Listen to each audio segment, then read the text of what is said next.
Assalamualaikum warahmatullahi wabarakatuh.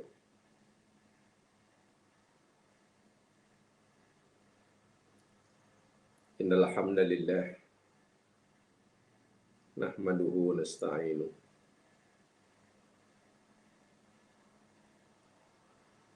wa natubu ilaihi wa nastaghfiruh.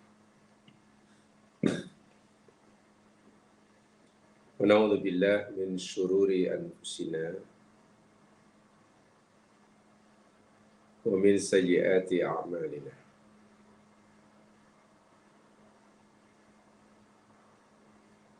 May yahdihillahu fala mudilla lahu wa may yudlil fala hadiya lahu.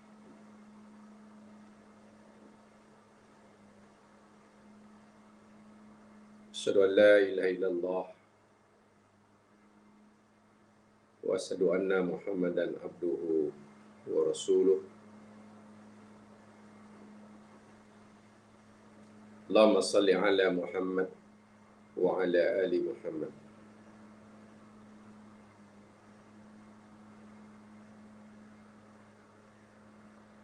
Allahumma rabbana la tada' lana dhanban illa ghafartah wa la daynan illa qadaitah wa la maridan illa syafaitah wa la maridan illa syafaitah wa la maridan illa syafaitah wa la jahilan illa 'allamtah wa la dhalan illa hadaitah wa la mu'assiran illa yassartah.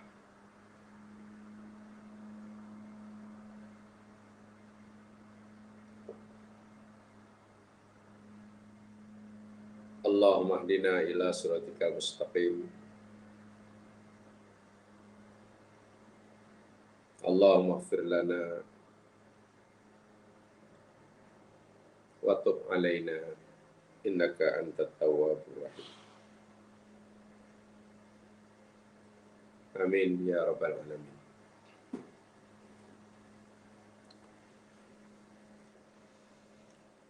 Para pendengar yang dirahmati Allah sekalian,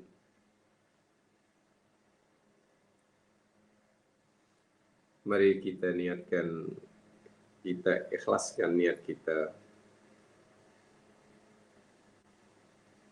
untuk mempelajari hadis-hadis Nabi Sallallahu Alaihi Wasallam,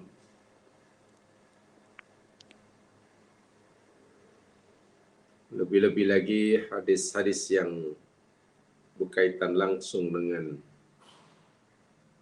saksiyah, kepribadian, sifat, akhlak, budi pekerti kita,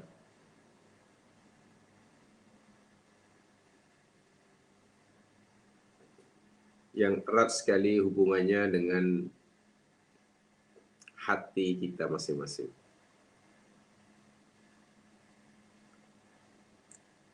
Rasa-rasanya susah, tidak mudah, atau bahkan mustahil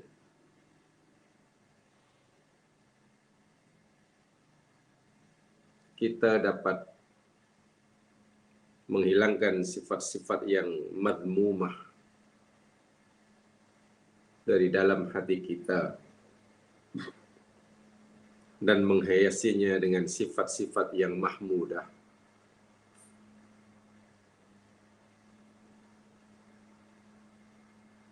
Tanpa keikhlasan niat kita di dalam semua amalan, lebih-lebih lagi ketika kita ingin mempelajari agama Allah Subhanahu wa ta'ala.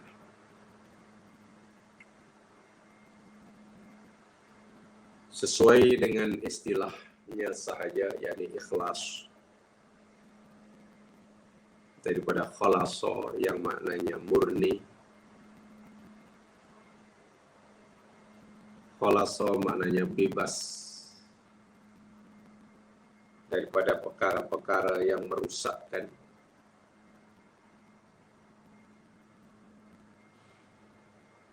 Sehingga hati yang telah terselamat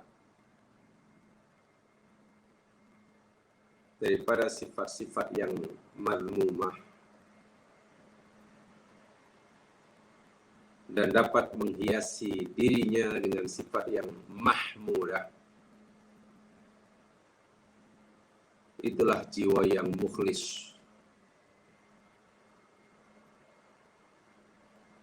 Jiwa yang murni.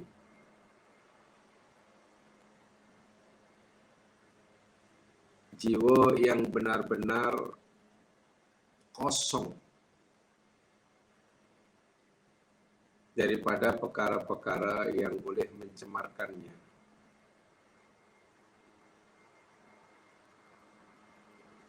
Mudah-mudahan dengan usaha kita untuk selalu mengikhlaskan niat dalam semua perkara,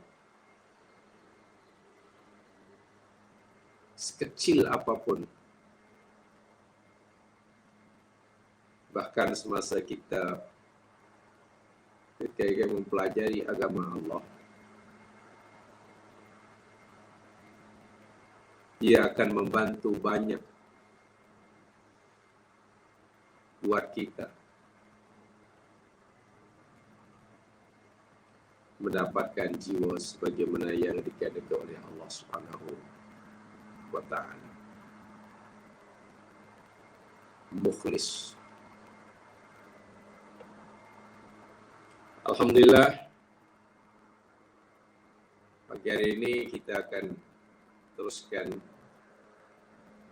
siri kajian hadis kita. Dan insyaAllah kita akan pelajari hadis yang ke 1534. 1534 dalam buku Bulughul Maram terjemahan itu.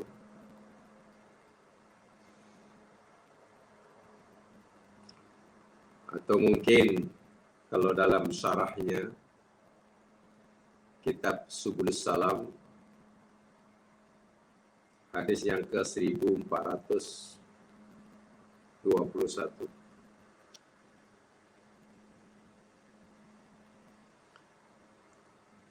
Hadisnya ialah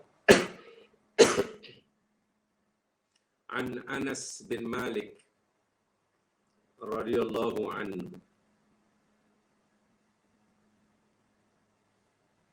daripada Anas bin Malik radhiyallahu anhu. Beliau berkata, baginda Rasul sallallahu alaihi wasallam bersabda,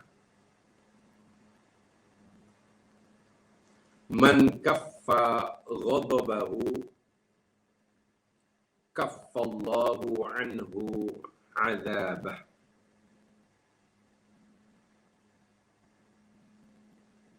Man kaffa ghadabahu, sesiapa sahaja yang mampu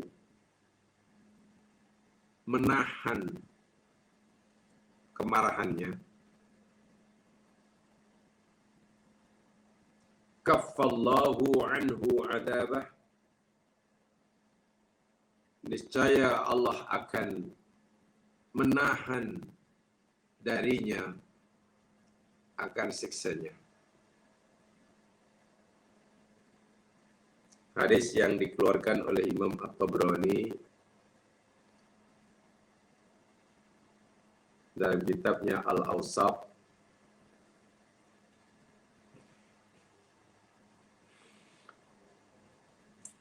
Hadis ini juga diriwayatkan oleh Imam Ibnu Abi Asim dalam kitabnya Az-Zuhdu, Abu Ya'la dan juga muhakkik Syekh Nasruddin Albani dalam kitab beliau As-Silsilah As-Sahihah, dan beliau menilai hadis ini hadis hasan, walaupun sebagian muhadis yang lain menilainya sebagai hadis yang kurang kuat, da'afahu ba'dun, dilemahkan oleh sebagian lain. Dan ini wajar sebab hadis yang seperti ini tentu tidak hanya melalui satu jalan sahaja, tidak melalui satu sanad sahaja, sehingga melalui sanad yang ini sahih, melalui sanad yang itu hasan, melalui sanad yang satunya lagi dinilai lemah. Ala kulli hal,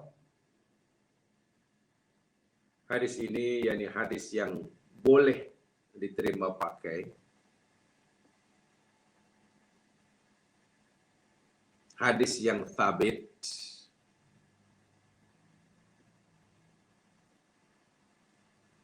dan dirawikan dalam berbagai versi, mempunyai matan yang sedikit berbeza. Contohnya, umpamanya di dalam hadis matan yang lain diriwayatkan daripada Anas juga, tapi diriwayatkan oleh Imam Ibnu Abi Asim dalam kitabnya Az-Zuhd, ada tambahan man kaffa ghadabahu kaffallahu anhu adzabah.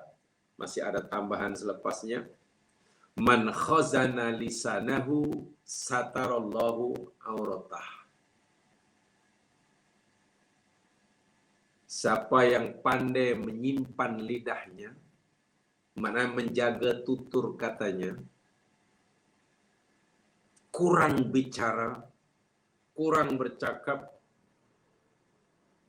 kecuali perkara-perkara yang perlu, niscaya Allah akan menutupi keburukannya. Dan ada sambungan lagi, wa man i'tadzara ila Allah qabilallahu udzrah. Dan sesiapa sahaja yang minta kemaafan kepada Allah, Allah akan terima kemaafannya, permohonannya.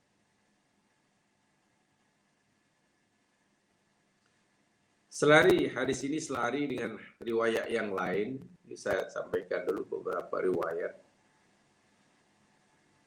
Daripada Ibnu Abi Hatim, baginda bersabda, Allah Subhanahu wa taala berfirman, ya ibna Adam udhkurni idza ghadibta. Wahai anak Adam, ingatilah olehmu akan aku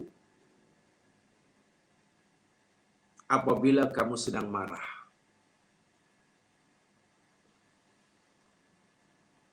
Bila kamu sedang marah, hendaklah kamu sentiasa ingat aku. Azkurka idza ghadibtu. Nanti aku akan ingat kamu apabila aku marah. Masya Allah. Bila kita sedang marah, tentulah dalam marah yang madmum, yang tercela. Dan saya fikir ini sudah ada dalam hadis sebelumnya kita pelajari, la taghdab, hadis tentang jangan marah itu. Bila kita sedang marah dan kita ingat Allah, sehingga kita mampu menahan kemarahan kita. Dan dengan sebab kemampuan kita menahan nafsu amarah kita, diri kita mampu mengelak daripada melakukan perkara-perkara yang tak sepatutnya dilakukan. Karena bila orang marah itu, jemaah sekalian, ya namanya marah. Banyak nanti perkara-perkara yang tak sepatutnya dibuat, akhirnya menyesal. Lalu kita ingat Allah, tak jadilah. Tak jadi marah sehingga tak jadilah melakukan perkara-perkara yang dicela oleh agama. Bila kita mampu melakukan seperti itu, Allah kata, aku akan ingat kamu bila aku nak marah kamu. Bahasa mudahnya, bila aku nak marah kamu, wahai hambaku, karena kamu patut aku marahi, aku tak jadi marah.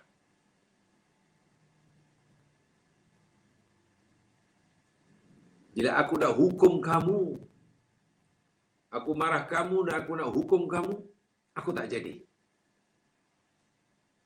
Karena kamu pun setiap kali kamu marah, nak melampiaskan hawa nafsu kamu, kamu tak jadi. Kamu tahan. Fala uhlikuka fiman uhlik. Dan aku tak akan binasakan kamu. Ingat dalam hadis sebelumnya telah kita pelajari. Saya masih ingat. Baginda bersabda, laisa syadidu bisur'ah. Orang yang kuat itu bukan orang yang kuat dalam berlaga, berlawan, bergusti, bertinju, bergaduh. Walakin may yamliku nafsahu indal ghadab. Orang yang kuat ialah orang yang mampu menahan nafsu amarahnya. Masih mampu mengawal dirinya ketika marah. Sehingga tindakan yang keluar daripada dirinya, sama ada tangannya, yang keluar daripada mulutnya, keluar dari tangannya, masih dibenarkan oleh syarak. Sebila orang yang marah, kata orang Arab, awalul ghadabi junun wa akhiruhu nadam. Permulaan orang marah itu yakni macam orang gila. Macam orang gila. Orang bila mula marah macam orang gila. Apa salah pintu ditendangnya? Coba. Apa salah pinggan, pegang pinggan, lalu dibalingnya, dipecahkannya? Apa salah ayam lalu di depannya, disepaknya? Minta maaf, macam orang gila. Orang bila mula-mula marah macam orang gila. Tapi, wa akhiruhu nadamun.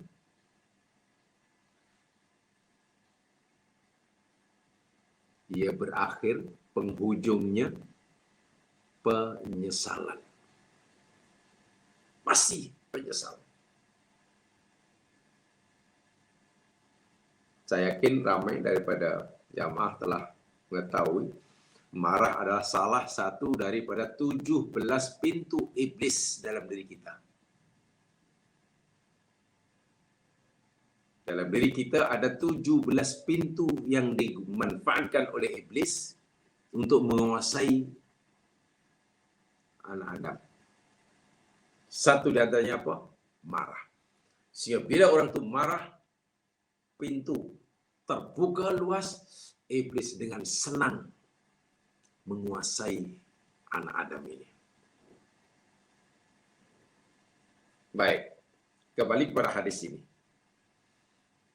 Hadisnya pendek kalau dalam mata ini, tapi dalam mata yang lain agak panjang ya. Siapa yang mampu menahan kemarahannya? Maknanya orang ini ada kemampuan marah, tapi ia tahan. Itulah. Allah nanti akan menahan kemarahannya. Allah akan menahan daripadanya siksanya. Jadi Allah beri balasan sesuai dengan perbuatan kita. Kemampuan kita menahan kemarahan sehingga tak jadi marah. Sebab kalau marah nanti orang ya tentulah akan membalas dendam dan sebagainya. Bila nafsu amarah telah diredam, akhirnya bertukar daripada nak dendam menjadi memaafkan. Balasannya apa? Nanti Allah akan menahan kemarahannya, akan menahan siksanya terhadap orang tersebut. Jamaah sekalian, al-hadis dalilun ala fadli man kaffa ghadabahu ila khulusi asbabihi wa dawa'ihi. Hadis ini sebagai dalil tentang keutamaan menahan kemarahan ketika berlaku asbab-asbab perkara-perkara yang membangkitkannya. Wa man'amhu min istirsali ila talabil intiqam, dan kemampuan menahan daripada melepaskan dendam, keinginan buruk kepada orang yang tidak dimarahinya. Wa anna man fa'ala hadha kana lahu ajrun 'azim min jinsi 'amali. Dan sesungguhnya siapa saya yang mampu melakukan ini semua, maka baginya ganjaran sangat besar sesuai dengan amal perbuatannya. Apa dia ganjaran besar itu? Ya, karena Allah akan menahan siksanya.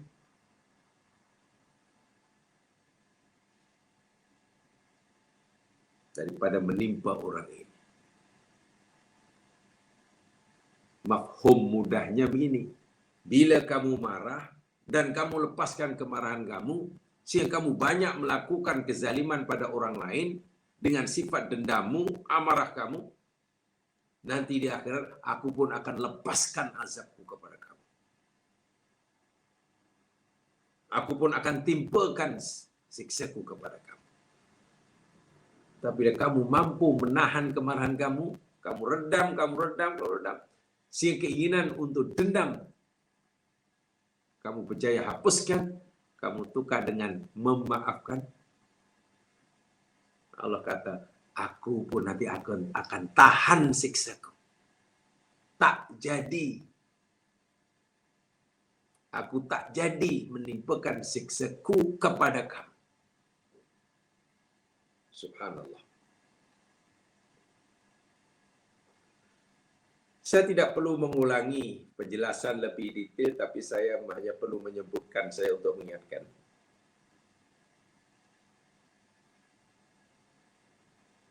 Ketika Imam Ibn Taymiyah mentafsirkan, boleh lihat dalam tafsir Kabir, tafsir Kabir yang dikarang oleh Imam Ibn Taymiyah. Ketika mentafsirkan surah Al-Furqan, ayat-ayat terakhir, yakni ciri-ciri atau sifat-sifat ibadur rahman. Ibadur rahman wa ibadur rahman alladhina yamshuna 'alal ardi hauna. Surah itulah ada 12 itulah.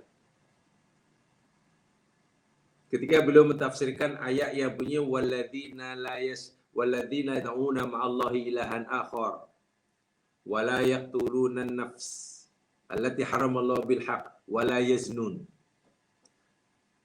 Orang-orang ibadur rahman, yakni orang yang tidak menyembah selain Allah, tidak membunuh diri tanpa hak, mana Allah haramkan, tidak berzina. Disebut 3 dosa. Syirik, membunuh, berzina. Ada 3 dosa disebut dalam ayat. Syekh Imam Ibn Taymiyah yang sangat cerdas. Lalu beliau memahami, kenapa Allah hanya menyebut 3 jenis dosa. Sedangkan, kenapa Allah hanya menyebut 3 jenis dosa besar. Walhal dosa besar jumlahnya bukan hanya 3. Tapi kenapa hanya disebut 3? 3 itu pun kenapa disebut hanya syirik, membunuh, dan berzina. Okeylah disebut syirik. Syirik disebut okey kerana ia sebesar-besar dosa besar. Membunuh, berzina, masih ada dosa besar lebih besar daripada berzina. Menderhaka pada mak bapak, dosa yang sangat besar sekali. Berkat kecerdasan Ibn Taymiyah, lalu beliau berkesimpulan, dalam diri kita ini Allah beri 3 kekuatan. Dulu pernah kita uraikan. Satu nama al-quwah al-aqliyah, kekuatan akal. Kedua namanya al-quwah al-ghadabiyah, kekuatan marah. Dan ketiga al-quwah as-syahwaniyah, kekuatan nafsu, keinginan. Dengan kekuatan akal yang Allah beri kepada kita, kita mampu mengenali siapa Tuhan kita. Banyak dalam Al-Quran, afala taqilun, after itu kaitannya cuma ayat-ayat akidah. Mengenali Allah. Tapi bila akal ni sudah tidak digunakan, ya orang akan melakukan jenayah terbesar, namanya syirik. Minta maaf, orang sembah patung itu semua orang yang tak punya akal. Kalau dia gunakan sedikit akalnya saja, ya mana mungkin patung disembah. Kedua, quwah ghadabiyah, kekuatan marah. Bila kekuatan marah ini dimanfaatkan, dia akan menjadi mujahid yang ulung. Mati syahid. Dapat balasan surga tanpa hisab. Itu kan karena marah. Sebab dia punya sifat marahlah, kekuatan marah, dia berani maju ke medan perang, mengorbankan jiwa raganya. Tetapi, jika quwwatul ghadabiyah, kekuatan marah ini disalahgunakan,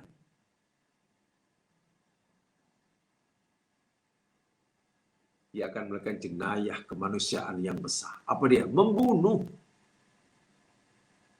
Seringkali berlaku pembunuhan, ternyata alasannya remeh. Alasan membunuhnya remeh sekali. Ya hanya karena mungkin salah faham.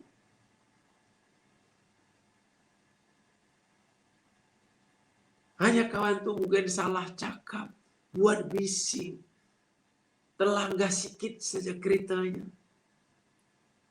Masalahnya kadang remeh. Tengok kekuatan marah, sanggup orang menjadi pembunuh. Quwah syahwaniyah, kekuatan keinginan, hawa nafsu, Masya Allah, bila disalahgunakan, terciptalah, melahirkan keluarga-keluarga yang harmoni, bahagia. Seorang perempuan sanggup menjadi istri, pasangan bagi lelaki, itu kan karena kekuatan syahwaniyah. Jadi suami istri. Suami sanggup bekerja mati-matian untuk membahagiakan keluarganya, itu kuah syahwaniyah. Punya keinginan anak, bila punya anak sanggup ini. Masya Allah, dunia menjadi meriah seperti sekarang ini karena kuah syahwaniyah. Tetapi, kekuatan kuah syahwaniyah bila salah gunakan, akan mendorong orang itu melakukan jenayah yang luar biasa. Apa itu? Berzina. Berzina. Jadi kalau kuah syahwaniyah itu, yakni kekuatan yang dengannya kita dapat mengambil manfaat, karena ada keinginanlah kita mau bekerja, karena ada keinginanlah kita punya keinginan punya rumah, karena ada keinginanlah ada jalan raya, Karena kekuatan keinginanlah dunia menjadi merias yang manfaat. Itu bila tidak disalahgunakan. Dengan kuat ghadabiyah, kita menolak madarat.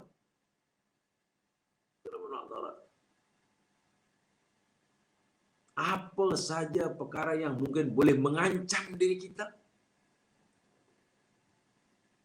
kita tolak. Kita mampu menolaknya, membela diri kita kalau kita ada kekuatan ghadabiyah.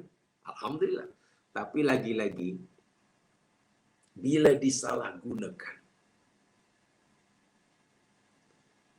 ia akan menjadi mendendam, membunuh, dan lain sebagainya. Hadis tadi memberitahu kita siapa yang mampu menahan kemarahan ketika ia mampu marah. Orang ada kemampuan nak marah. Orang itu pun memang patut dimarahi. Kata kita mampu nak marah.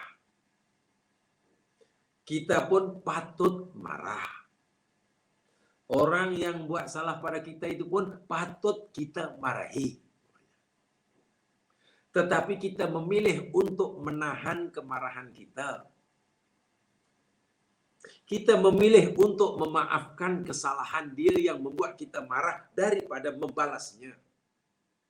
Inilah maksud hadis ini. Apa balasannya? Nanti Allah akan tahan siksanya kepada kita. Sepatutnya ada siksa yang nak menimpa kita, tapi akhirnya Allah tahan.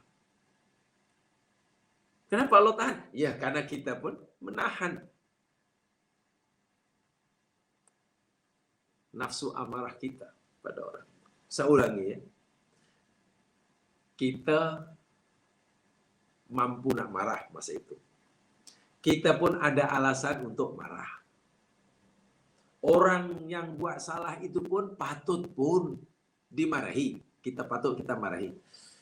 Karena dia telah merugikan kita ke, telah mengapa ke. Kemudian kita memilih untuk tidak memarahinya. Sehingga kita memilih untuk memaafkannya. Itu pengorbanan yang bukan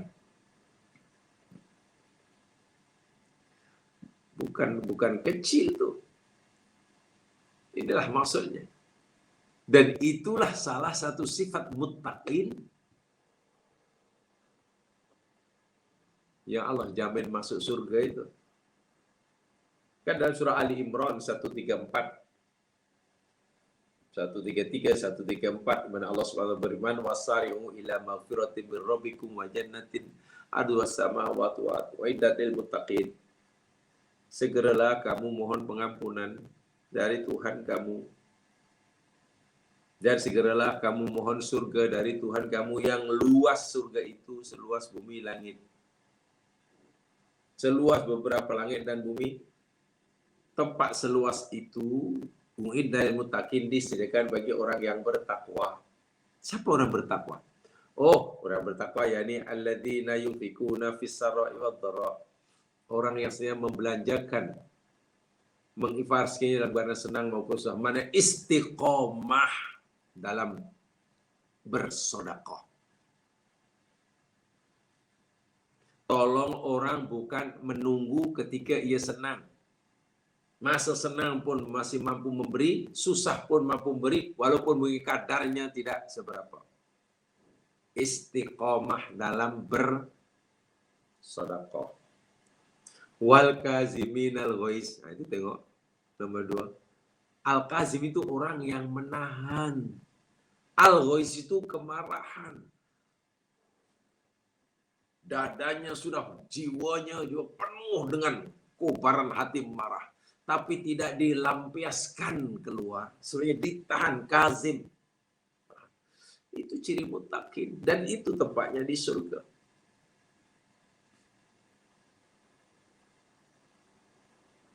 Lama-lama, bila sudah membiasakan menahan kemarahan, dah biasa, akhirnya ingin meningkat. Kalau itu saya bukan sekadar tak jadi memarahi awak lah. Sebab saya lebih, kalau saya memarahi awak, walaupun awak saya berhak marah dan awak pun patut dimarah, tapi saya lebih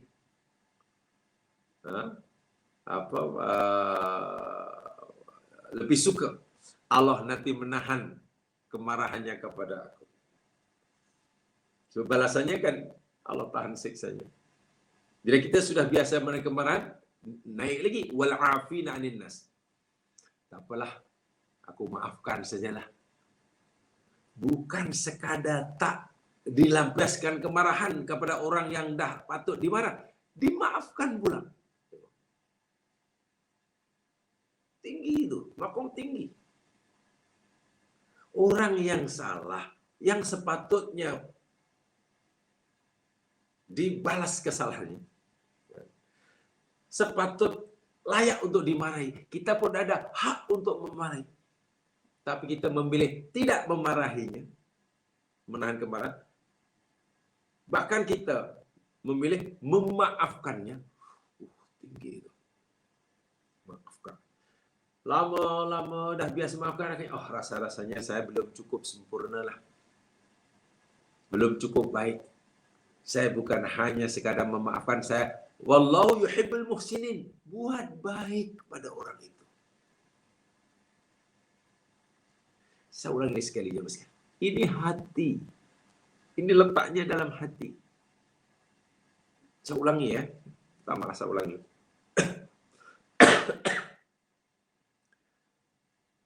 Orang itu buat tak baik pada kita. Dari segi muamalah, memanglah kita patut kecewa. Bahkan kita berhak marah. Kita berhak marah pada dia. Kita pun mampu nak marah. Dia pun memang berhak patut kita marahi. Okey, katalah begitu. Tetapi pertama, kita memilih untuk tidak marah. Nah, itu sudah pahala besar. Itu sudah dijadikan pahala yang besar. Kalau kita ingin lagi pahala besar, jangan hanya kita mampu menahan kemarahan kita, maafkan saja kesalahan dia. Tak apalah kesalahan itu. Tak kisah, okeylah kita. Walaupun awak telah merugikan saya, tak apalah, saya maafkan sajalah. Walaupun awak telah menyakitkan saya, tak apalah, salah kisah. Saya maafkan. Lebih tinggi daripada yang pertama tadi. Dan Allah masih memberi lagi kita ruang untuk naik lebih atas lagi. Rasanya kalau aku hanya mampu memaafkan, walaupun sudah baik, tapi aku ingin menjadi lebih baik daripada itu. Lebih tinggi lagi. Apa? Wallahu yuhibbul muhsinin. Kita balas kejahatan orang itu dengan kebaikan. Hebat tak hebat? Dia buat tak baik pada kita, kita pula disuruh membalasnya dengan kebaikan. Itu makom tinggi sekali ya mas kalian. Saya ulangi sekali. Ini semuanya kait dengan hati. Sebab itu kalau hati tidak bersih, saya tak kata mustahil, susah untuk kita dapat beramal. Ini kaitannya dengan makom. Mukmin, okey, dia ini mukmin. Walaupun dia mukmin. Walaupun dia marah, sebab marah dalam perkara yang harus, mukmin. Mukmin juga. Tapi tingkat keimanannya lebih tinggi. Karena walaupun dia berhak marah dan harus marah, dia boleh, tapi dia memilih untuk tidak marah. Maka mukmin yang B ini lebih tinggi keimanan dia. Oh ya. Si mukmin juga. Si ini lebih tinggi makomnya. Tingkat keimanannya lebih tinggi. Karena dia bukan sekadar menahan kemarahannya. Dia memaafkan pula orang yang tak dimarahinya.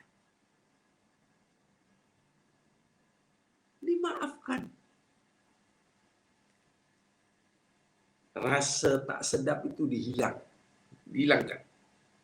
Tinggi itu sih. Dia tak mau kalah.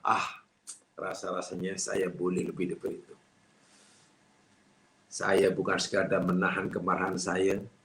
Saya bukan sekadar nak memaafkan dia. Saya nak balas keburukannya dengan kebaikan.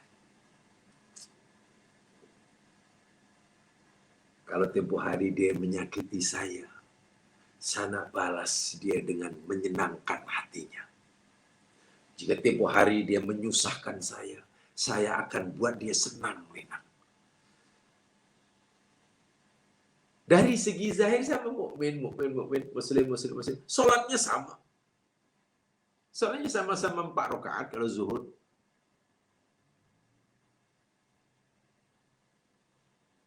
Tiga rakaat maghribnya.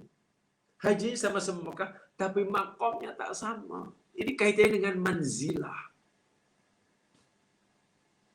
Tentu yang ketiga itu lebih tinggi makomnya atau lebih dekat dengan Allah Subhanahu wa taala.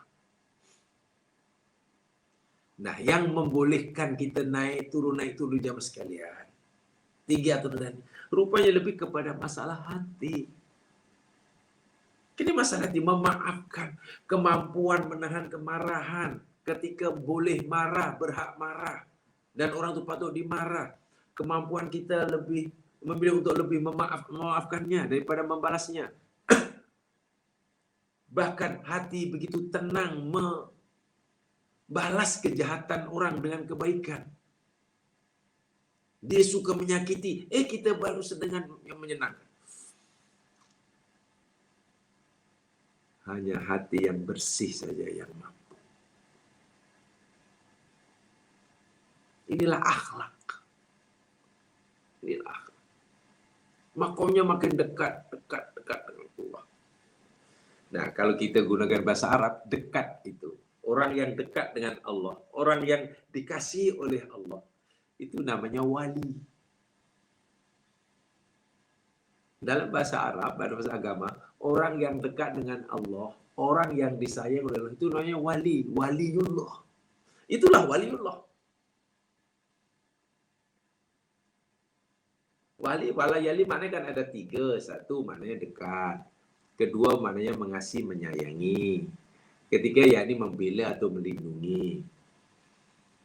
Jadi waliullah maknanya orang yang sentiasa dilindungi oleh Allah karena dia sentiasa menjaga agama Allah. Orang yang dicintai oleh Allah karena dia mencintai Allah. Orang yang Allah dekat dengannya karena dia dekat dengan Allah. Itu waliullah. Peluang terbuka bagi siapa saja. Dan saya yakin semua kita ini ingin jadi wali. Dan itulah. Ini cara untuk jadi waliullah. Tapi masalahnya itulah, bila sebut waliullah, orang akan terfikir waliullah mana mesti wali, orangnya sudah tua, rambutnya semua sudah putih, kemana-mana pakai jubah dan serban, duduknya di surau, dia di surau dah tak pernah naik apa-apa kendaraan, kemana-mana jalan kaki. Payahlah kalau difahami wali itu macam tu, penampilan dia. Bukan. Karena tingkat kedekatan orang kepada Allah itu tidak sama, maka tingkat kewaliannya pun tidak sama. Saya katakan tadi, kalau ABCD solat dan solatnya sama, kalau ABCD ini katakanlah baca Quran dan baca Qurannya sama, hajinya sama, wiridnya sama, ya masih sama. Dari segi zahir sama penilaiannya. Tapi boleh jadi ABCD itu tidak sama dalam pandangan Allah. Apa yang buat mereka berbeza? Itu apa yang dalam hatinya itu. Nih, kaitannya dengan akhlak seperti ini. Masya Allah, dia sudah kaitannya dengan akhlak seperti ini. Nah, oke, itu jawab sekarang ya. Jadi, walaupun ini sebetulnya ini ada saya ada panjang lebar tu jangan, tapi itulah dalam kelas Madakhilus Syaitan ya. Kalau syaitan, jadi saya merasa tak kurang perlulah mengulangi di sini karena mungkin sudah ada. Walaupun ghadab itu tidak selalunya tercela. Sebab ada ghadab yang terpuji, ada ghadab yang tercela. Al-ghadab marah. Ada marah yang terpuji. Bahkan kalau kita tak marah malah buruk. Maka lillahi inda ma tantaiku maham. Apabila kita melihat maksiat berlaku, kita tak boleh marah. Tak apalah, saya tak boleh marah lah. Sebab kalau kan nanti saya boleh menahan kemarahan, Allah sayang saya. Mana boleh? Melihat maksiat dilanggar, agama Allah dihina. Ya, dalam perkara seperti itu kita patut marahlah. Nabi Musa ini seorang nabi ini. Melihat kaumnya baru tinggalkan beberapa hari sudah sembah anak patung. Sembah anak patung lembu terbuat daripada emas. Musa melihat sendiri apa? Marahlah. Takkan melihat kaumnya yang baru diselamatkan daripada pengabdian terhadap Fir'aun. Dia ajak menyembah Allah. Tiba-tiba sembah patung anak lembu. Marah Nabi Musa. Walaupun marahnya karena hampir tak terkawal kan. Tariklah si janggut Nabi Harun. Dibantingnya itu Taurat. Ya, Nabi Musa kan. Walaupun cepat reda. Nah, marah itu wajib. Terpuji. Terpuji. Dan banyak lagi jadi sahabat Nabi yang saya kata tadi. Umar tengok kalau bila melihat aja maksiat. Bila Umar melihat maksiat, melihat aja perang orang munafik, berapa kali Umar minta izin pada Nabi? Kalau Nabi izinkan aja, ketua munafik itu boleh dibunuh. Umar bila-bila masa boleh melakukannya. Karena marah. Itu marah yang terpuji. Bagus. Melihat perintah Allah ditinggal, melihat larangan Allah dilanggar, ya patut marahlah. Tak boleh buat dia macam tak ada apa-apa. Kalau tidak nanti Ali terkena sindiran Ali bin Abi Thalib. Ali bin Abi Thalib radhiyallahu anhu pernah menyindir. Yakni apa namanya? Cepat marah seseorang itu apabila hartanya diusik, kepentingannya diusik. Wa idza yusabu fi dinihi lam yas'uri. Tapi bila agamanya yang diusik, agamanya dicela, dia tak buat tak tahu. Buat tak tahu. Yang kedua yakni marah yang tercela. Marah yang tercela. Marah yang tercela, ya ini tadi sesuatu yang sebenarnya sangat sederhana karena kesombongannya. Karena kesombongannya. Bila orang sudah merasa dia lebih mulia daripada orang lain, bila orang sudah merasa ingin dilayan lebih daripada orang lain, katalah, lebih baik daripada orang lain, lebih semualah. Ada sifat takabur lah jelasnya. Bila orang punya sifat takabur dia pasti mudah tersinggung, mudah marah. Mungkin orang lalu depan dia mungkin tak minta izin itu pun sudah apa lah kau tak tahu, marah. Ada orang datang mungkin ke satu tempat lalu dia parking tempat itu. Sedangkan dia selalunya kita parking di tempat itu, tapi orang tak tahu, marah. Karena kita merasa berhak. Maksudnya betul ke kita merasa punya hak mesti parking di tempat itu, kecuali kalau reserve lah kan. Ini bila orang sudah ada sifat sombong, pasti mudah marah. Mudah marah. Dia mau semua keadaan yang berlaku di hadapannya. Dia mau semua orang yang bertingkah laku di hadapannya mesti sama dengan apa yang dia maukan. Kalau orang bercakap, kalau orang bertindak di hadapannya tidak sama dengan yang dia maukan, dia akan marah. Kalau keadaan yang ada sekelilingnya tidak sebagaimana yang dimaukan, dia marah. Nah, ini marah yang tak betul namanya nih. Marah yang tak betul. Mentang-mentang lah karena di rumah makan sentiasa dilayan. Ini makan sudah dihidang umpamanya. Dia fikir nanti di mana-mana mesti macam itu kalau nak makan. Ini lain di masjid lah. Di masjid kena tunggu le. Ada pinggan mangkok yang ada apa talam aja, dulang aja. Dia kata, "Iyo, polo dengan dulang." Ah, tengok. Coba kalau dia mau setiap apa yang berlaku dan mesti sama dengan apa yang dia mau. Marah dia. Yang ketiga namanya ghadab mubah. Harus marah. Ya, sebagai pengajaran, boleh kita meninggikan suara sedikit. Meninggikan suara sebagai amanah, sebab kalau tidak, nanti kalau kita orang yang buat salah, cikgu buat salah, anak murid buat salah, dan budak murid ini tak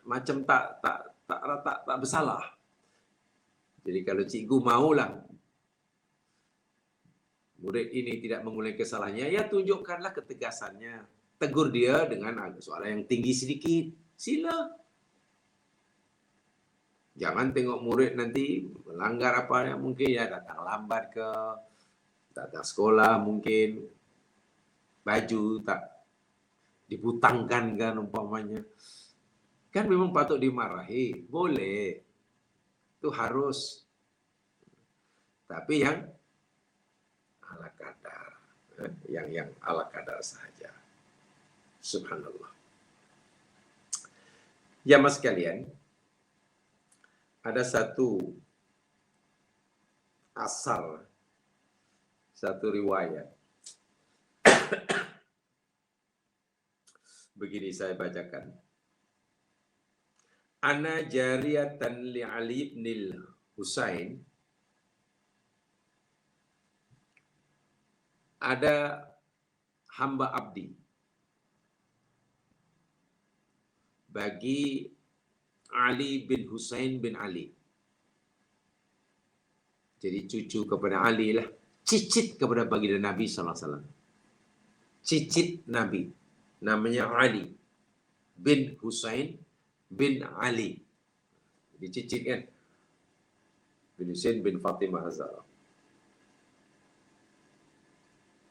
Ja'alat taskubu alaihi ilma. Dia disuruh pegang apa itu? Jak ya. Bekas air.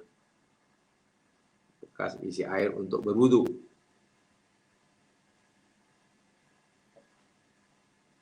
Ali bin Husain ini hendak solat. Maka dia berwudu dahulu lah. Jariah tadi, hamba abdi perempuan tadi, untuk tuangkan air lah sikit-sikit untuk basuh muka, basuh tangan sikit, maksudnya. Fasaqatal ibriku min yadil jariyah ala wajhi fasajjahu. Ketika Ali bin Husain takung air di tangan nak untuk basuh muka, jak yang dipegang oleh jariyah itu terjatuh. Terkena wajah si Ali, majikannya. Apalagi farafa'a Ali bin Husain ra'sahu ilaiha. Ali bin Husain bin Ali pun angkat kepalanya. Tengok. Tenung muka si jariah itu. Ketakutanlah tentu hamba abdi. Kerja tak betul, suruh pegang air pun, tuangkan air untuk wudu pun jatuh kena muka tuannya. Dia hamba abdi. Tengok. Jadi Imam Ali pun tengok macam itu. Faqalat jariyah. Jariyah ni belajar agama. Yalah, kan orang dahulu semua belajar agama. Tabi'in belajar agama. Majikannya pun orang, Masya Allah, cicit Nabi. melihat Ali bin Husain majikannya ni nampak macam marah begitu. Apa kata Jariyah? Inna Allah Azza wa Jalla yaqul, sesungguhnya Allah Subhanahu wa taala berfirman, wal kaziminal ghaiz. Baca tadi surah Ali Imran 1:34 tadi. Ciri-ciri orang yang muttaqin yang Allah janjikan surga baginya, yakni orang yang mampu menahan kemarahannya. Wal kaziminal ghaiz. Cicit Rasulullah, hatinya lembut. Ada keinginan untuk marah dan patutlah hamba itu. Memang patut pun hamba itu dimarahi. Karena pegang macam itu pun tak kuat jatuh kena muka pula tu. Fasad jauh saja tu ya melukai lah. Terluka. Mendengar hamba abdinya kata, dan orang-orang yang mampu menahan kemarahannya, dia muttaqin dan dia masuk surga. Apa kata Ali bin Husain? Qad kadamtu ghadab ghairi. Ya, aku sudah menahan kemarahanku. Aku tak jadi memarahi kamu, wahai Jariyahku. Hampir-hampir aku memarahi kamu karena perbuatan kamu menjatuhkan ibrik, kendi, terkena mukaku. Hampir. Karena kau ingatkan aku dengan ayat Al-Quran, aku tak jadi marah. Aku tahan. Tak jadi marah lah. Tak jadi memarahi hamba abdinya. Apa kata Jariyah? Kata hamba abdinya, sambung lagi. Wal'afina anin nas. Kan sambung ayat bunyi begitu. Ya, seakan-akan Jariyah kata, wahai Ali bin Husain, Allah bukan hanya kata wal kadhimil ghaid, menahan kemarahan. Allah juga berfirman dan memaafkan kesalahan manusia. Kata Ali bin Husain, qad afallahu anka, qad afallahu anka. Ya, aku maafkan kesalahanmu, wahai Jariyahku. Aku maafkan kesalahan kamu. Semoga kemaafan kesalahanku pun dimaafkan oleh Allah. Dah dimaafkan. Selesai. Tapi si hamba abdi Jariyah ni pandai. Dihabiskan bacaan ayat tadi. Wallahu yuhibbul muhsinin. Allah bukan sahaja suruh kita menahan kemarahan, tapi Allah suruh kita memaafkan kesalahan orang yang kita patut marahi. Selepas itu Allah suruh kita pula membalas kebaikan, membalas kesalahannya dengan kebaikan. Wallahu yuhibbul muhsinin. Apa kata Ali bin Husain bin Ali? Ya Jariyati, wahai hamba abdiku, idhabi anti hurrah. Mulai hari ini, wahai hambaku, pergilah engkau. Mulai hari ini engkau merdeka. Aku merdekakan. Saya baca kisah ini jamaah sekalian ya. Kalau saya tidak salah dalam Tabaqatul Auliya kali ya. Saya lupa lah nama kita ini. Tabaqatul Auliya kan? Khiyatul Auliya apa? Atau Sifatus Sofah, Allah alam. Lupa saya. Coba ya. Seorang majikan, seorang hamba abdi buat salah depan majikannya, menjatuhkan cerek, jak, berwudu, mengenai muka dan luka. Majikan nak marah diingatkan dengan ayat Quran. Jangan marah, tahan kemarahan kalau ingin masuk surga. Ya, aku tak jadi marah. Tapi tak cukup, tak marah aja. Kamu mesti memaafkan sebab Allah kata wal afinana. Ya, aku maafkan, aku maafkan. Tapi tak cukup untuk masuk surga. Wallahu yuhibbul muhsinin. Majikan kata, mulai hari ini aku merdeka. Mampu kita buat sifat macam tu je mas sekalian.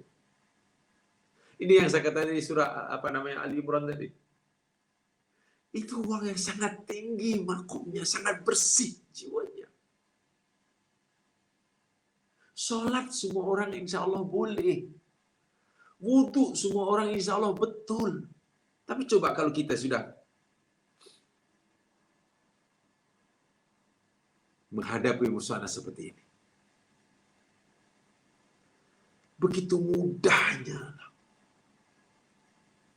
Dan itu dihargai oleh Allah Subhanahu. Itu bukan benda kecil. Nampaknya kecil kan. Seorang hamba boleh merdeka hanya kan apa asbabnya? Buat kesalahan. Peliklah. Dengan asbab hamba abdi jariah tadi buat kesalahan, akhirnya malah dimerdekakan oleh majikannya. Subhanallah. Si majikannya pula tuannya. Dalam hal ini yakni Ali bin Husain bin Ali. Makomnya makin tinggi di hadapan Allah. Makin dekat dengan Allah. Tingkat kewaliannya makin naik. Justru karena kesalahan yang dilakukan oleh hamba abdinya. Karena hambanya buat kesalahan, timbul keinginan untuk marah. Setelah timbul keinginan untuk marah, lalu dia memilih menahan kemarahannya. Masya Allah. Tak cukup dengan itu, dimaafkan kesalahan orang yang patut nak dimarahi tadi. Belum puas itu, lalu dimerdekakannya. Nampaknya macam pelik. Memang pelik. Memang begitulah. Hati ini bila sudah sangat suci ya Mas Ilham, perbuatan memang pelik.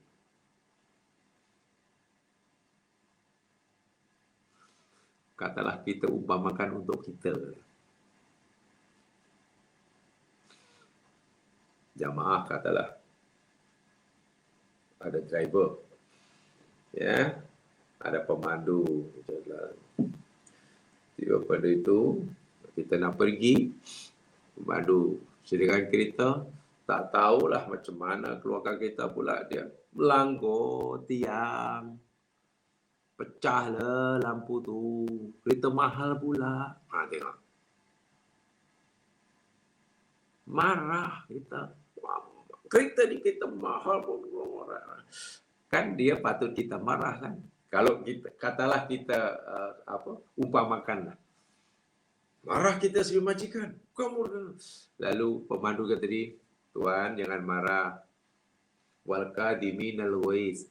Orang yang Allah jamin masuk itu orang yang mampu menahan kemarahannya. Lalu kita, ya, saya tak jadi marah. Oke, tak apa. Tak, saya tak marah. Ya, saya ingin marah sebab saya tengok kereta saya dah yang mahal. Baru awak langgokan tiang karena sudah pecah. Lampu pecah, bumper pecah. Tak, saya tak marah. Tapi tak cukup Tuhan tak jadi marah sebab Allah kata wal afina minan nas. Kena maafkan kesalahan orang yang buat salah. Kalau aku maaf tak apa. Gaji tetap jalan. You tak payahlah perbaiki.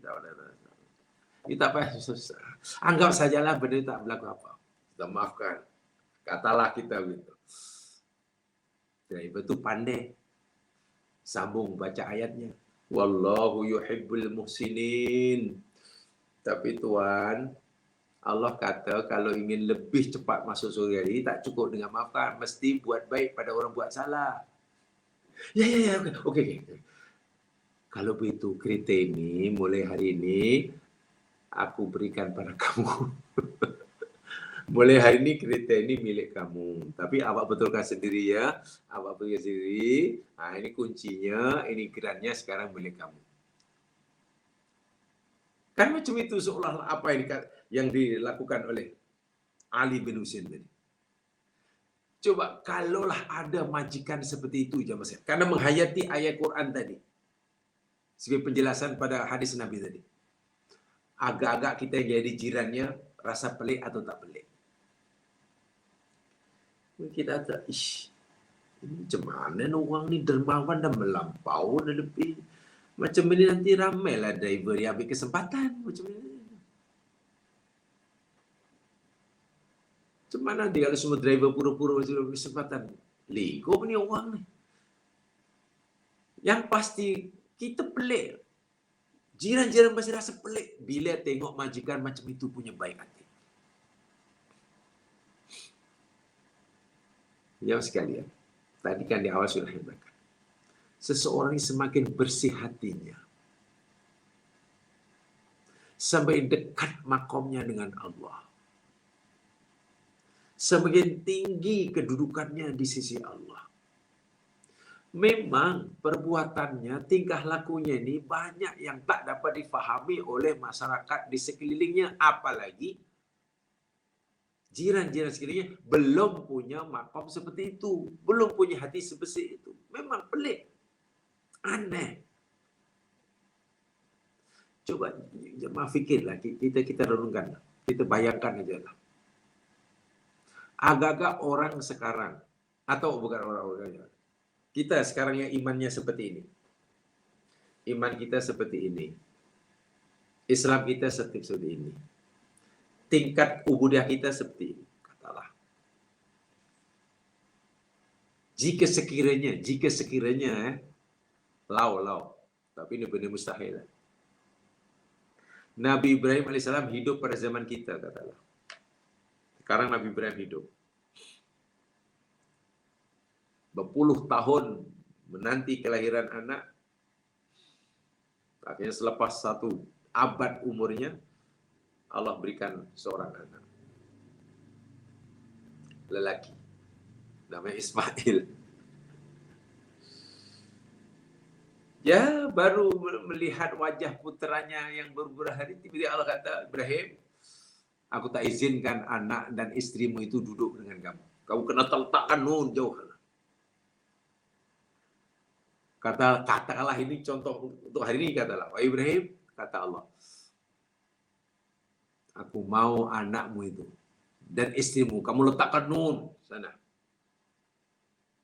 Di pulau manalah asing yang tak layak dihuni. Dan Ibrahim melakukan, katakanlah. Ditinggal anak istrinya karena Allah yang suruh. Apa kata kita agaknya? Apa kata kita yang iman kita seperti sekarang bila itu berlaku pada zaman kita? Mungkin kita, Ibrahim ini cemana? Ini orang betul ke tak betul ni? Ada ke? Isteri baru bersalin, anak kecil dia letak macam sampai hati macam tu. Lalu kita tanya, Ibrahim, kenapa melakukan? Allah yang suruh. Tak percayalah, takkan Allah suruh. Boleh jadi nanti fikiran kita seperti itu. Lebih dasar lagi, tiba-tiba Ibrahim, sekarang aku mau anak kamu sembelih aja. Dan Ibrahim bersedia tidak menyembelihnya. Coba apa kata orang? Coba apa kata orang kanan kiri dia? Masyarakatnya. Atau kita andaikan Ibrahim melakukan ini, perintah Allah nak sembelih anak ini, atau perintah Allah itu pada zaman kita sekarang. Coba apa kata orang sekarang melihat Nabi Ibrahim itu? Ya, kita tahulah apa yang kita kata mungkin. Ini nampaknya bukan Nabi lah ini. Nabi sesat ini. Nabi tak faham langsung. Ya memang begitulah ya mas sekalian. Tapi dia itu Muslim, buktinya solat macam kita. Solat macam kita. Puasa macam kita. Baca Quran macam kita. Tapi kenapa? Tengok. Orang ni jemaah sekalian, bila sudah sangat cinta pada Allah, bila apa yang Allah suruh dibuat, makomnya tinggi, memang banyak perbuatannya yang kita mungkin susah nak faham. Bayangkan, kita boleh marah, patut marah, berhak marah. Orang itu memang patut dimarahi karena menyusahkan kita. Dan bila kita marah pun tidak berdosa. Karena itu marah yang harus, katalah. Tiba-tiba kita memilih untuk tidak marah. Orang pun, ya Allah, tak tahulah macam mana saya nak cakap awak ni macam mana lah. Kalaulah saya jadi awak, pasti budak itu aku tak akan buat macam tu. Kenapa awak ni penyabar sangat? Tengok. Kawan kita sudah mulai pelik tu. Tengok kita. Karena kita tak mau marah. Kawan itu lebih pelik lagi bila kita tengok kita memaafkan dia pula. Tak apalah dia, tak payah. Tak payah rasa bersalah. Kita tu dah rusak, sudahlah, tak apalah. Jadi Tuhan tak marah. Saya tak marah, tak marah. Tapi macam mana Tuhan tak payah, dah rusak, sudahlah. Anggap je itu, awak tak marahkan. Sudah, maafkanlah. Saya sedikit pun tak ada rasa kecewa walaupun kereta saya awak langgarkan tadi. Lagilah kawan kita mungkin bingung melihat kita. Macam mana kawan ni? Kereta mahal, driver silap dilanggarkan. Dinding macam tu boleh tahu. Kawan-kawan kita lagi pelik bin ajaib. Bila melihat kita, tak apalah kalau itu boleh hari ini. Ini kereta, kunci kereta, ini geran kereta. Saya berikan pada awak pakcik. Sekarang kereta ni milik pakcik, tapi pakcik betulkan sendirilah. Cuba apa kata orang lain? Mungkin ramai orang yang walaupun imannya sama dengan kita, sama-sama mukmin, sama-sama muslim, solatnya sama-sama di masjid yang sama, hajinya pernah pergi haji satu kapal, tarawihnya sama-sama 8 rakaat atau 20 rakaat, baca Qurannya sama. Tapi mungkin melihat perangai kita itu, tahulah ini orang apa macam ini. Senang-senang berikan macam itu, hanya gara-gara yang mampu buat macam itu jamaah hati. Dia tergiur dengan tawaran Allah. Baginya kehilangan kereta, baginya tidak puas karena menahan kemarahan. Menahan kemarahan tak puaslah. Mungkin terpaksa rasa marah. Tapi baginya itulah kepuasan, karena dengan itu Allah tak jadi marah kepada dia. Kan itu tadi Nabi berjanji. Bila kita tak mampu marah kepada orang yang patut marah, nanti Allah tak jadi memarahi kita. Lega. Bila kita bersedia memaafkannya, Allah pun bersedia memaafkan kita. Jika kita mampu membalas kebaikan orang yang buat jahat pada kita, Allah pun nanti mampu bersedia membalas keburukan kita dengan kebaikan. Dosa kita diampun, lalu dosa itu, kejahatan itu diganti oleh Allah dengan kebaikan. Itu ada dalam surah Al-Furqan. Ulaika alladziina yubaddilullahu sayyi'atihim hasanat.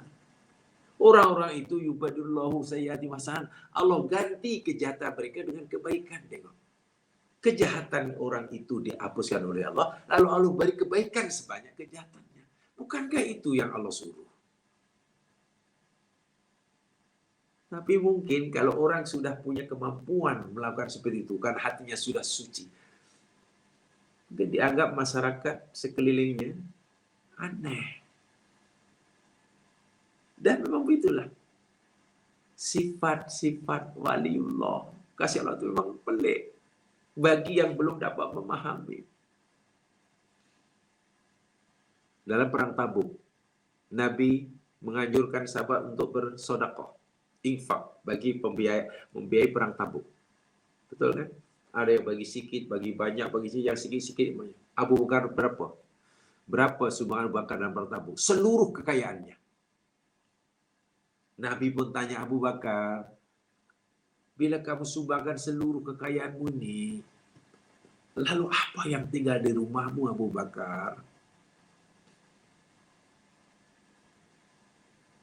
Abu Bakar jawab dengan gembira, dengan tenang, ya Rasulullah, aku masih punya Allah dan Rasulnya. Allahu Akbar. Ya Rasulullah, aku masih punya Allah dan Rasulnya. Dan bagiku itu lebih daripada cukup. Menyedekahkan seluruh kekayaannya. Umar separuh. Mungkin orang lain kata, mungkin kalau ada orang bagi macam itu, mungkin ada orang kuat, ya patutlah, dia kaya bolehlah. Dia kaya bolehlah. Wah, masa itu yang lebih kaya daripada Abu Bakar. Sebab sekarang ni itu kadang bila orang bagi, bolehlah dia kaya, nanti kalau saya kaya pun boleh bagi juga. Hanya kalau. Inilah yang sekalian. Allah akan nilai hambanya itu bila sudah punya hati macam. So, bila hati ini sudah bersih, ya sekalian, yang saya katakan sudah mukhlis, ikhlas mata Allah, tak ada lagi kepentingan. Nak buat apa sudah tidak punya kepentingan diri. Sebab yang lain hanya lillah, lillah, lillah. Kalau masih punya kepentingan diri, kepuasan diri, nak marah, lepaskan aja deh, baru puas. Orang buat salah, balaslah salah, baru puas. Itu karena kita masih ada kepentingan diri. Tapi orang ini saya tanam. Saya sudah tidak punya kepentingan pribadi. Saya buat, saya tak buat pun hanya karena Allah berjanji. Balasan yang Allah berikan pada kita nanti sama dengan apa yang kita buat. Kalau kita selalu menahan kemarahan kepada orang yang patut kita marah, nanti Allah pun menahan kemarahannya pada kita. Menahan balasannya. Jika kita mampu berbuat baik, memaafkan kesalahan orang, nanti Allah pun akan memaafkan kesalahan kita. Jika kita mampu menolong orang, Allah pun akan bersedia menolong kita. Wallahu fi aunil abdi, maka al-abdu fi auni akhihi. Kan dalam hadis, Allah akan sentiasa menolong, membantu hambanya selagi hamba itu menolong saudaranya. Dan bila kita mampu membalas kesalahan orang, keburukan orang dengan kebaikan, nanti Allah pun akan membalas keburukan kita dengan kebaikan. Dosa kita diampun, kemudian kita diberi kebaikan sebanyak kejahatan kita lakukan. Adil kan? Itu namanya al-jaza min jinsil amal. Balasan di akhirat itu yakni dari jenis amalan. Sama dengan jenis amalan yang kita buat di dunia. Dan ini jamaah sekalian, kekuatan yang perlu ada itu dalam hati. Hati yang bersih. Hati yang bersih. Yang Nabi nyatakan, tuh, ada mudghah itu. Itu ada seketul tuh. Dalam tubuhmu itu ada seketul daging tuh. Kalau itu rusak, habis seluruh badan. Kalau itu betul, elok seluruh badan. Paham ya?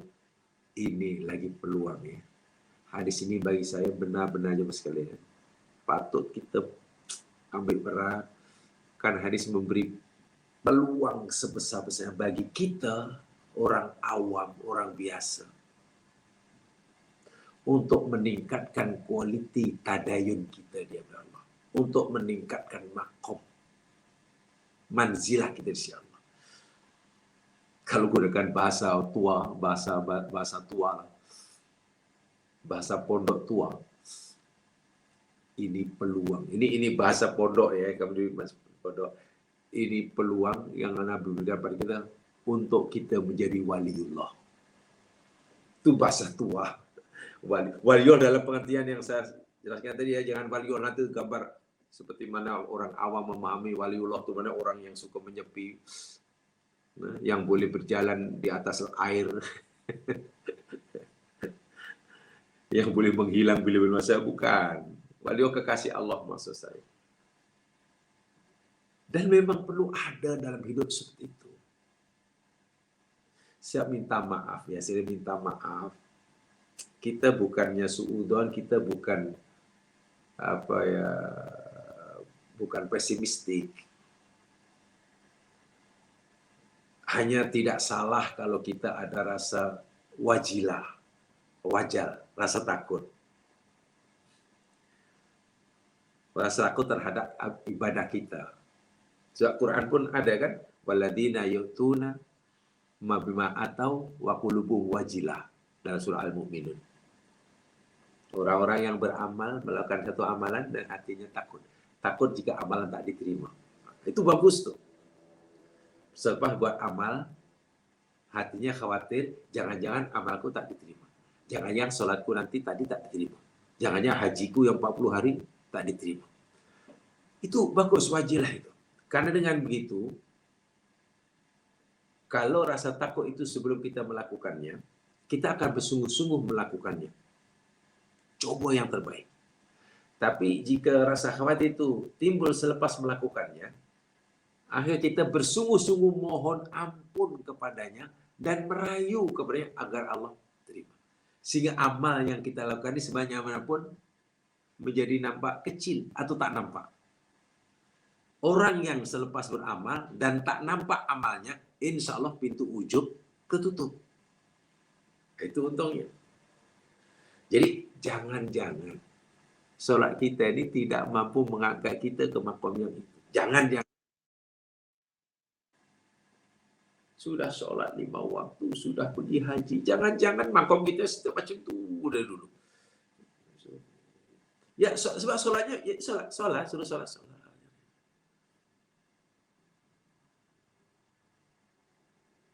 Sebab kalau kita lihat di dalam surah Ali Imran tadi, coba jawab dulu rujuk nanti ya.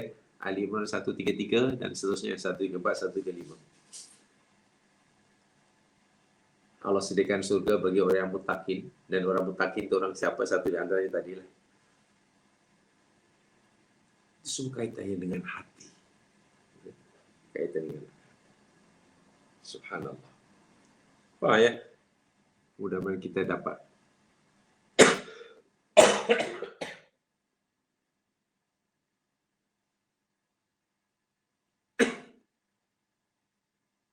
ya mas sekalian, mudah-mudahan kita dapat manfaat daripada apa yang kita pelajari. Terus terang saya jadi setelah saya sebenarnya gatal, ada 2-3 hari itu kurang sehat. Jadi mungkin itu saja yang saya sampaikan. Kita berharaplah hadis-hadis seperti ini adalah diberi keutamaan. Hadis yang berkaitan dengan akhlak. Apalagi Nabi telah menjelaskan balasannya Allah sediakan buat kita bila kita mampu melakukan.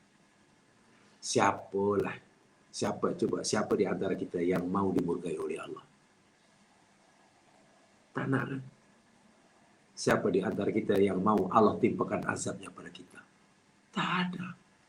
Semua kita tak mau Allah murka kita. Semua kita tak mau Allah menimpakan azabnya pada kita. Betul? Nah, Nabi bagi tahu caranya.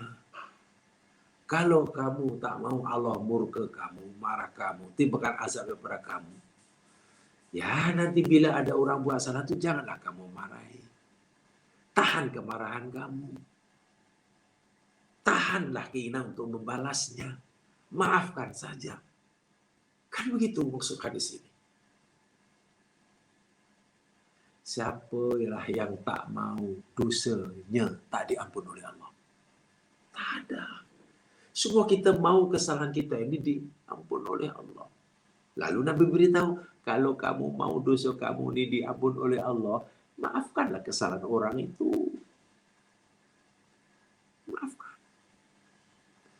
Coba siapa yang mau di antara kita, yang nanti aib cacat celah kita didedahkan oleh Allah di hadapan makhluk. Ditunjuk di hadapan makhluk. Nih, hambaku ni tengok punya keburukan, bla bla bla. Ada yang mau? Tanah. Lalu Nabi beritahu, kalau kamu tak mau aib kamu, cacat kamu ditayang oleh Allah di hadapan makhluknya kelak, ada caranya. Caranya macam mana ya Rasul? Tutuplah aib saudara kamu. Bila kamu nampak aib saudara muslim, tutupi. Jangan malah kamu hibah-hibahkan. Dahlah kamu korek-korek dia lalu kamu hibah-hibahkan. Apalagi aib itu aib antara dia dengan Allah. Betul, aib. Ya seorang mukmin Ramadan tak puasa, kan aib tuh. Kita seorang aja yang tahu dia tak puasa, aib. Sudah kita jumpa dia, nasihati dia. Jangan ulangi tau, tak boleh tau, dosa tak boleh. Sudah. Dan kita zip mulut kita. Jangan kita hibahkan. Kamu tahu tak? Dia itu nampak ya alim, tapi puasa tak puasa.